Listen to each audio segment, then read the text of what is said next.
The antediluvian days are best remembered as the reign of god-kings in the Sumerian king list, or the era of patriarchs in the book of Genesis.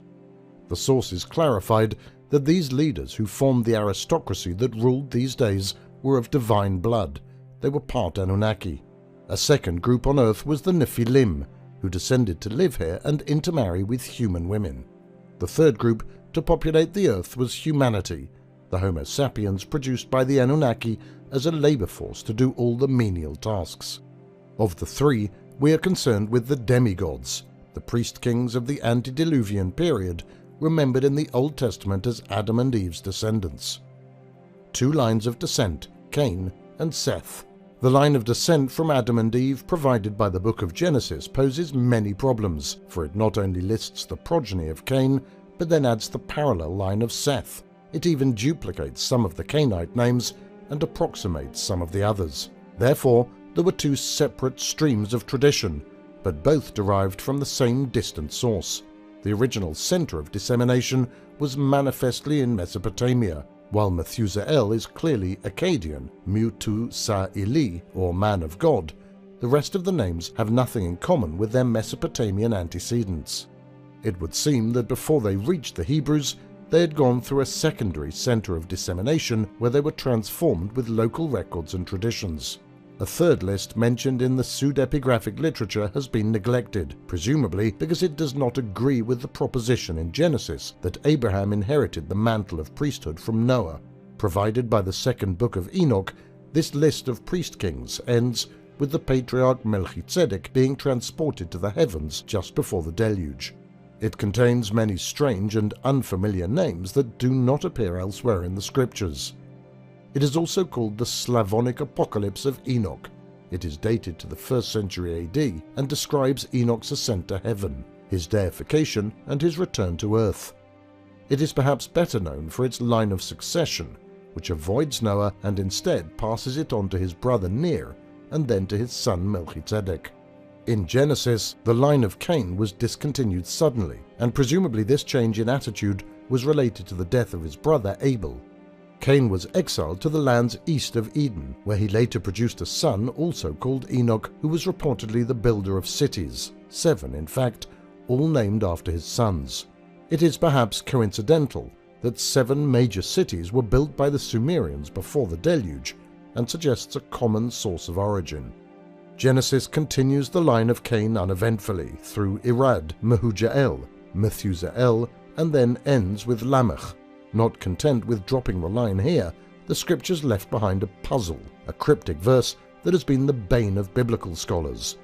The verse which ends the line of Cain is as follows: Lamech said to his wives, Ada and Zillah, Hear my voice, O wives of Lamech, give ear to my speech. I have slain a man for wounding me, a boy for injuring me. If Cain is avenged sevenfold, then Lamech 77-fold. Genesis then drops all mention of the Cainite line and abruptly begins the genealogy of Seth. Obviously, the verse contains clues to this sudden change of policy.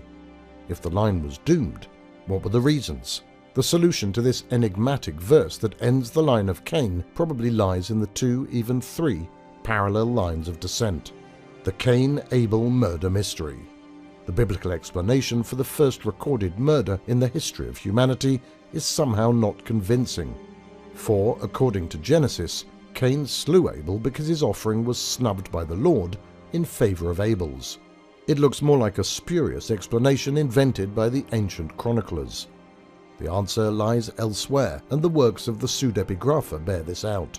A more complete version of the crime is provided in the ancient document The Life of Adam and Eve. When Eve conceived and bore Cain, she said, according to Genesis, I have added a human being with the help of the Lord. In the case of Abel, however, the text says merely that next she bore his brother Abel. Genesis suggests, although obliquely, that of the two, the birth of Cain involved the deity. Further clarifications of the paternity of Cain are found in the Apocalypse of Adam, a Gnostic document of the 1st century AD, wherein Adam reveals to his son Seth that the Lord who created us created a son from himself, and Eve your mother. If the deity was the father of Cain, While Adam sired Abel, it explains many of the events which happened subsequently. For if the deity were his father, Cain would be semi-divine, part Anunnaki, and more godlike.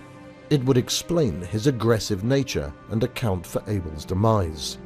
Regarding Cain's birth, this document observes that Eve bore a son and he was lustrous. This is a good description of the shiny, luminous hide of the Anunnaki gods. A somewhat bizarre description of Cain's crime is also found in this document, which narrates some episodes in the life of Adam. There are two versions, the Latin or Vita version and the Greek or Apocalypse one. In the Vita version, Eve has a vision where it is, "As is the blood of our son Abel was in the hands of Cain, who was gulping it down in his mouth." The crime of Cain was apparently not only to slay Abel, but also to eat his flesh. This behavior seems more Anunnaki than human, since Cain was sired by the deity. Cain was therefore half Anunnaki. This may have been the main reason for changing the line of Cain to be superseded by that of Seth. For this hideous deed, Cain was banished to the eastern land of Nod. Then, as a sign that Cain came under the Lord's protection, he placed a mark on Cain, the nature of which is not described in Genesis. To protect his semi-divine progeny, the deity warned that whoever slays Cain shall suffer vengeance sevenfold. Strangely, this same statement is repeated in the verse on Lamech, which ends the line of Cain, and obviously the two verses are related. Cain is considered by the deity to be a bad experiment, but since he is semi-divine and his offspring, he cannot be destroyed, but is exiled to a far land so that he nor his offspring can do any more harm. Cain is said to have married his sister Awan at the end of the 4th Jubilee, or about the 200th year of Adam's life. Rabbinical sources indicate that he died in his 930th year, that is, a year before the death of Adam. In the pseudepigrapha, Cain was accidentally killed by Lamech, thus fulfilling the curse of the 7th generation. The line of Seth, Enosh, Kenon, Mahalalel, and Jared. After Cain's banishment, a third son arrives on the scene. Like Abel, Seth is born of Adam and Eve. Ostensibly, the deity has decided not to intervene in the affairs of man and allow him to produce his own offspring. Seth marries his sister and Enosh is born. Thus begins the line of patriarchs, which continues unbroken until the time of the deluge. Quite often and proudly, the Old Testament heroes claim their descent from this Sethite line. Who then were these patriarchs? Since they were undoubtedly residents of Mesopotamia, what evidence is there in the scriptures and other ancient writings to link them with the Anunnaki? Of the first 4 patriarchs, very little information is available in the Old Testament. According to the scriptures, Enosh means mortal or human being. He was considered the first mortal or human. During his era, the faces of man became ape-like according to the ancient rabbinical sources. It would thus appear that the human countenance became less Anunnaki-like and assumed mammal or ape-like features during the years of Enosh. Perhaps for this reason, the generation of Enosh is not treated well in ancient sources. The Haggadah calls it Council of the Ungodly, since the contemporaries of Enosh were accused of practicing the arts of divination and the control of heavenly forces. Humanity was beginning to show a spirit of independence and intellectual curiosity that apparently did not abide well with their Anunnaki masters. The days of Enosh were also marked with many earthquakes, which caused untold misery. According to the 3rd book of Enoch, the Lord moves from Eden's garden in the days of Enosh and returns to the heavens. Sumerian sources reveal that the chief god An resided at Uruk, the Erech of the Bible. Still, he decided to return to his heavenly abode for undisclosed reasons and never come back. He may have left because of the numerous earthquakes and stormy conditions at the time of Enosh. Enosh is said to have lived 905 years. He begot Kenon or Canaan at the age of 90. Meaning metalsmith or craftsman, little is known of Kenon from ancient sources. Since the second city built was called Bad Tibira, or City for Metal Processing, there seems to be an association with lost meaning. Kenon lived 910 years and begot Mahalalel at the age of 70. Mahalalel, or Praiser of the Lord, lived 895 years, nothing is known of him. When he was 65, Jared was born, or 460 years after Adam had left Eden.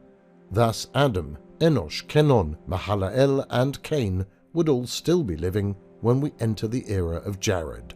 Jared was the first patriarch not to marry his sister. The days of Jared would be by calculating the figures given in Genesis from the year 460 to 1422 after Adam. William W. Hallow, in his article on antediluvian cities, suggests that Jared, or Yered, as it is sometimes given, means he of Eridu. This would place Jared in the city of Eridu, just as Enosh was at Bad Tibira and Enoch at Sippar. The days of Jared are significant to human history, for it was then that the Nephilim first descended. Jubilees state, "In his days, the angels of the Lord, who were called Watchers, came down to earth to teach the sons of man, and perform judgment and uprightness upon the earth." Their arrival during the days of Jared is also reported in the first book of Enoch, and later verified by documents found among the Dead Sea Scrolls. Enoch, or Emidurana, the favorite of the gods. The information on Enoch in Genesis is sparse, and little mention is made of him. Enoch was 165 years old when his son Methuselah was born. Enoch then lived 200 more years, at which time Enoch walked with God, then was no more, because God took him. The phrase "walked with God" has been generally interpreted to mean that he ascended to heaven during his lifetime. Nevertheless, this cryptic phrase implies some fuller narrative about Enoch, lost or omitted from the Old Testament. Enoch became a hero in Jewish apocalyptic literature, and 2 books were ascribed to him, the Ethiopic and Slavonic books. The figure of Enoch was especially significant in the spiritual movement from which the Dead Sea Scrolls originated. His story and writings are treated in the Book of Jubilees. He plays an active role in the Hebrew apocalypse of Enoch, which is ascribed to the Palestinian scholar Ishmael.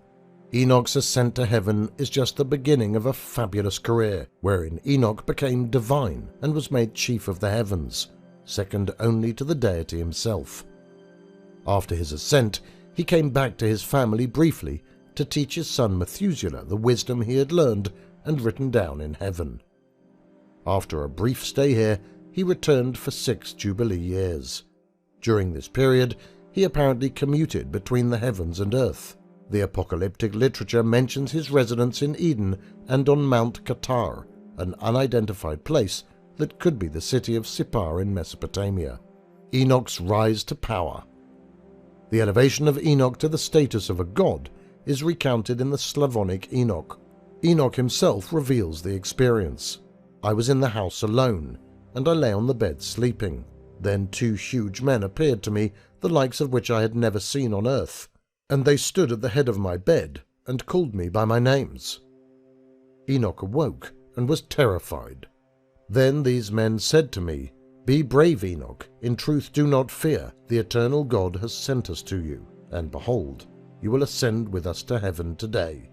He was told to tell his sons and household that he was leaving. He was then taken up on their wings to the heavens. Enoch was given a tour of their abode.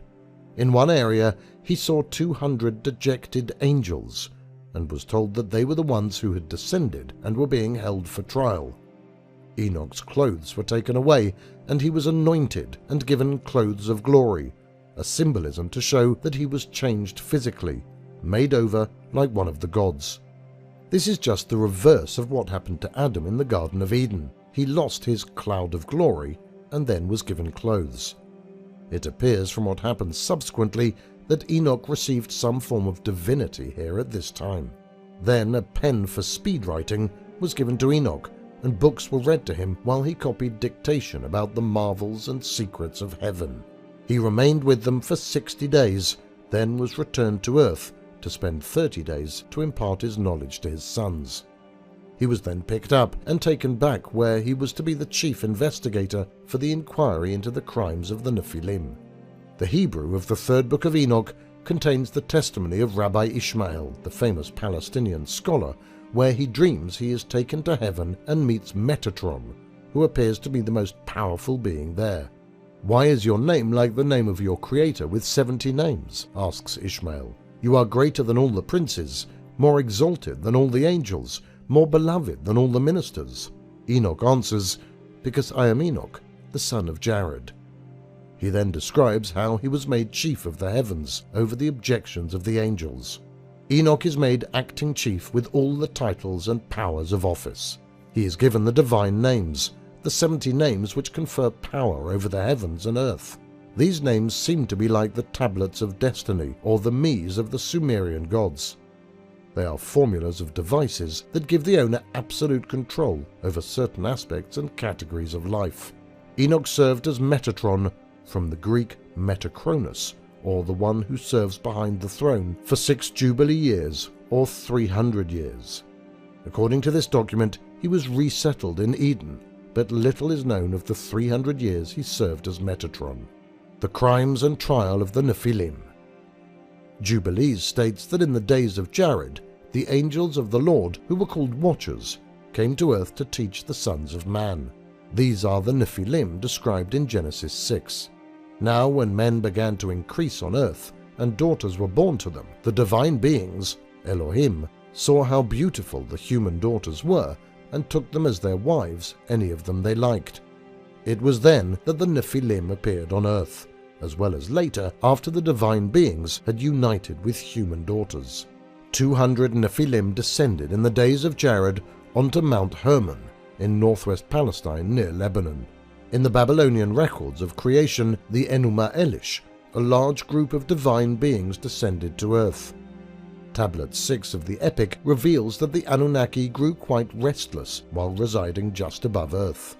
Having achieved freedom from labor with the creation of man, they were becoming increasingly bored and restless. It was then decided to resettle part of them on earth. Accordingly, 300 of them descended to earth, while another 300 remained. Called the Igigi, they were presumably the ones with specialized functions, the technicians if you will. The well-intentioned plans of the Nephilim or Anunnaki appear to have changed, for soon after that they began to engage in various activities that raised the wrath of both God and man. The Ethiopic Book of Enoch suggests that their descent was a secret and unauthorized act of a group rebellion.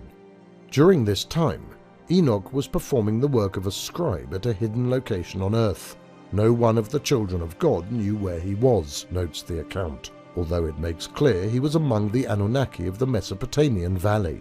He is then approached by the Nephilim of heaven and told to go among the Nephilim of earth and apprise them of their crimes. Enoch, scribe of righteousness, he is told, "Go and make known to the watchers of heaven who have abandoned high heaven and have defiled themselves upon the earth." Enoch approached the Nephilim and warned them that there will not be peace with you, a grave judgment has come upon you. They will put you in bonds, and you will not have an opportunity for rest. As a group, they begged Enoch to draw up a letter of forgiveness and to petition the deity on their behalf. Enoch did as they requested. At this time, the records say Enoch was in the area of Dan, near Mount Hermon, where the Nephilim are said to have originally landed. Enoch flew up to heaven in a fiery chariot, and in his words, "The winds were causing me to fly and rushing me high up into heaven." He was greeted by the deity who heard Enoch's petition on behalf of the earthbound Nephilim. The deity was angry and not disposed to be merciful, mainly because it was not proper for a mortal to intercede for the Nephilim. Instead, it was more fit and appropriate for them to intervene on behalf of humanity. He chastised them thoroughly. "For what reason have you abandoned the high, holy, eternal heaven?" He contended that they had been spiritual beings possessing eternal life, but have defiled yourselves with women and like them producing offspring that will perish. It seems that their offspring were more mammal than anything else, and again we see that equation contrasting eternal life and the physiology of the Anunnaki with that of mortals. But the plans of the Nephilim on earth went awry, and they produced creatures quite unlike their forebears. The divine race was becoming diluted. To redress the unforeseen and unwarranted dilution of the Anunnaki strain, the Nephilim began experiments in changing the genetic codes, hoping in this way to re-establish their strain as the dominant one. These experiments quickly got out of control. Monsters of all sorts were produced. These in turn oppressed humanity in the years before the deluge. The increase in human population and the catastrophes of the period produced food shortages. The religious literature relates how the giants consumed the produce of all the people until the people detested feeding them, so the giants turned against the people in order to eat them. The gods in heaven were incensed over these activities and swore to eliminate the Nephilim offspring, which caused havoc on earth. The deity directed the avenging angels to destroy and expel the offspring of the Watchers from among the people, and send them against one another so that they may be destroyed in the fight. The Athrasis epic version of the creation describes a condition of famine and desperation just before the deluge. The land had become barren because of the drought. People roamed about in despair due to illness. The actual trial of the offspring of God is not described in the books of Enoch, yet there was a decision handed down for Enoch to transmit to them. He testified about the Watchers who had sinned with the daughters of man. He testified against them all, relates the book of Enoch. The verdict is given, and in Enoch's words, judgment is passed upon you. From now on you will not be able to ascend to heaven unto all eternity, but shall remain inside the earth, imprisoned all the days of eternity. Before that you will have seen the destruction of your beloved ones. There are two parts to the verdict. The Nephilim will be imprisoned on the earth, and secondly, their offspring will be destroyed. Their imprisonment on earth is reflected in the Mesopotamian epics, where some of the Anunnaki suffer a similar fate. In the Sumerian epic Descent of Ishtar to the Netherworld, some of the Anunnaki live in the Netherworld, where they are visited by the goddess Ishtar. It is a land of no return, a land of darkness and misery. Enoch as Metatron and Emidurana. Enoch went to heaven in a fiery chariot, according to the Haggadah, and here he was changed physically and made divine as the first step in becoming chief of the heavens, second only to the deity himself. The Hebrew book of Enoch describes his ascent to power over the objections of the angels. Apparently the god did not trust the angels and brought Enoch up to the heavens to straighten things out. 3 of the ministering angels asked the Lord, "What right has this one to ascend to the height of heights?" The Lord replies, "I have chosen this one in preference to all of you to be a prince and ruler over you in the heavenly heights." He is given the name Metatron and the title Prince of the Divine Presence. These titles and powers of Enoch have made it difficult for biblical scholars to try to fit him into the doctrine of monotheism. Enoch or Metatron is placed in charge of the heavenly staff and given access to all parts of the heavenly abode. Enoch also assumes control over all the vehicles, rockets and other technical equipment. In modern terms, Metatron is the chief executive officer, answerable only to the president or the chairman of the board. The similarities between Enoch and Emidurana, the Sumerian king, are so striking as to indicate that the stories about Enoch and the stories of the legendary god king of Sipar come from a common source. While the biblical records preserve a partly expurgated narrative of Enoch, many of the original mythological motifs of Enoch continue to exist. They existed in the oral tradition until they reached their present form in Jewish pseudepigrapha, medieval legends, and mystical literature. Both Enoch and Enmedurana were the 7th ruler before the deluge, Enoch being the 7th patriarch in the line of Seth, and Enmedurana the 7th antediluvian king of the Sumerian king list. Often called a priest king in the books bearing his name, Enoch ruled both on earth and in the heavens. Enmedurana ruled at Sipar, the port of the antediluvian gods. His name, Enmedurana, means the Lord of the Mies, that connects heaven and earth, or in other words, the king who controls the tablets of destiny. This may be why Enoch is given so much importance among the patriarchs, because he was in charge of Sipar, the Sumerians' most important city. According to Jubilees, Enoch made incense offerings on Mount Qatar, listed as one of the 4 sacred places on earth, along with the Garden of Eden, Mount Sinai and Mount Zion. Qatar is otherwise not identified in the religious literature, except that it is referred to as the Mountain of the East. Since the reference point of this entry in Jubilees is Mount Sinai, the East Mountain would be in the general direction of Mesopotamia. it would logically be the Ziggurat at Sippar, the artificial mountain where Enmedarana was a priest-king. The mysterious Lamech, the son of Methuselah. Methuselah, the son of Enoch, is given little coverage in Genesis. His son Lamech, however, is the subject of a historical mystery. In both the Cainite and the Sethite tradition, Lamech is the son of Methuselah. Genesis devotes much space to explaining the activities of the line of Cain, and then drops the line altogether. Quite cryptic in nature, there is some meaning here that has been lost to antiquity. According to this lineage, Lamech had 3 sons, Jabal, Jubal, and Tubal-Cain. His wives were Ada and Zillah. Thus, he was the first polygamist and the father of the founders of nomadism, the musical arts and metalworking. Lamech is the 7th generation according to the Cainite lineage, and the numbers 7 and 77 seem to play an essential part in his poem in Genesis. Lamech said to his wives Ada and Zillah, "Hear my voice, O wives of Lamech, give ear to my speech. I have slain a man for wounding me, a boy for injuring me. If Cain is avenged 7-fold, then Lamech 77-fold." These references leading to a curse to the 77th generation have been a puzzle to scholars for centuries. Who then were these people who were so important as to bring such drastic retribution to Lamech? The answer may be found in the Haggadah, which provides details of the slaying of Cain.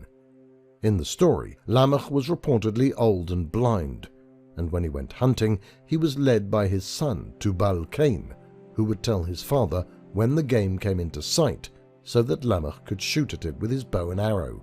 Once, he aimed at some horned creature which Tubal-Cain thought to be a beast. In fact, it was Cain bearing the sign of Cain, a horn in the forehead according to the Haggadah, but more probably a pair of horns on the head. Lamech killed him, and in despair he struck out, inadvertently killing his son Tubal-Cain. Fanciful as the story goes, it accounts for slaying a man and a boy, both of which were not just ordinary people. Cain's slaying was serious, since he was half Anunnaki and protected by the gods as one of their own. By the days of Lamech, the Anunnaki or Nephilim had become the bane of humanity. The hatred for these ancestors may have led Lamech to slay Cain, and while it may have been applauded by society, the gods were indeed not pleased. Echoes can be found in the treatment of Melchizedek, the grandchild of Lamech, who the Nephilim took away to prevent his being beaten by the people. As priest-kings, the patriarchs were considered allies and friends of the gods, presumably because they were part Anunnaki. Anunnaki vestiges must have made them easily recognizable, and these characteristics, possibly a patch of scaly skin on the chest or face, or perhaps the remnants of Anunnaki features on the countenance, would be considered by humans as the so-called badge of shame. This may have been why Noah was so upset when seen naked by his sons. The Lamech of the line of Seth. There were 2 different traditions of the antediluvian patriarchs that originated from the same source. Why the 2 Lamechs were so different is an exciting puzzle that seeks a solution. Perhaps some of this confusion can be traced to the events of the time. Enoch appears to be the last of the patriarchs beloved and trusted by the gods. He went up for the second time in 987 years after Adam to become Metatron and preside over the trial of the Nephilim. The Nephilim reportedly descended during the days of Jared, and since he was born in 460 after Adam, the troubles caused by them were between 460 and 987 after Adam. In Noah's time, a second group descended and again caused many problems for humanity. While there is no evidence that Methuselah, as a priest-king, was not trusted by the gods, the minimum amount of publicity he receives in all the ancient documents indicates he was not very popular. Neither was Lamech, for in the Slavonic Book of Enoch, Methuselah passes the mantle of priesthood to Ner, thereby bypassing the generation of Lamech, and what is more significant, skipping over Noah, his eldest son. Of this, Lamech, Genesis 5, has this to say: Lamech was 182 years old when he begot a son. he named him Noah, which is to say, "This one will bring us relief from our work and the toil of our hands, out of the very soil which the Lord had placed under a ban." After the birth of Noah, Lamech lived 595 years, and begot sons and daughters. All the days of Lamech came to 777 years. Then he died. The scriptures seem ambivalent when it comes to Lamech, torn between the evildoer of Cain and the laudable one of Seth. What is not often perceived is that while the patriarchs had prodigious lifespans, they dovetailed to such an extent that according to the chronology of Genesis, the total elapsed time adds up to no more than 1,656 years. In fact, if this chronology is used, at the time of Lamech's birth, in the year 874 AA, all the patriarchs were still alive, Adam and Cain being the first to die in 930 and 931 AA respectively. Therefore, the events of the days of Jared, when the Nephilim first descended, through the generations of Enoch, Methuselah, Lamech and Noah up to the deluge, were probably no more than 700 or 800 years. The ends of the lifespans of Lamech and Methuselah coincide with the deluge, leading one to believe that they both perished in that catastrophe.